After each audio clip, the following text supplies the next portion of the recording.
পতিত ফ্যাসিস্ট আওয়ামী সরকার আন্তর্জাতিক মহলে বৈধতা পেতে বিরোধী মতের সবাইকে জঙ্গি হিসেবে প্রচার করেছে।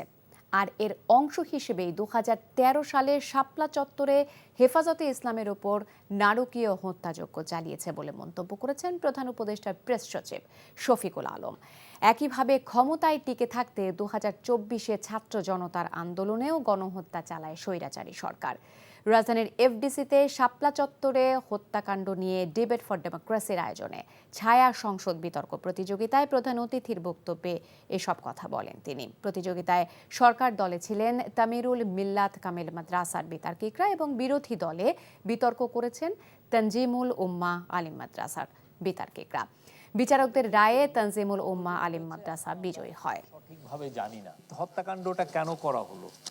অবশ্যই তারা দেখাতে চাচ্ছিল যে বাংলাদেশের হেফাজতকে তারা যেভাবে পোর্ট্রে করছিল, যেটা একটা, যেহেতু ওরা 13 পয়েন্ট ডিমান্ড দিয়েছে এবং 13 পয়েন্ট ডিমান্ডের মধ্যে ব্লাসফেমি লয়ের কথা আছে, আরও কিছু কিছু আছে, যেটাকে ওরা বাইরে প্রজেক্ট করছে যে এটা বাংলাদেশের যেই বাংলাদেশকে ওরা প্রমোট করতে চাচ্ছে সেটার সাথে বিরোধী।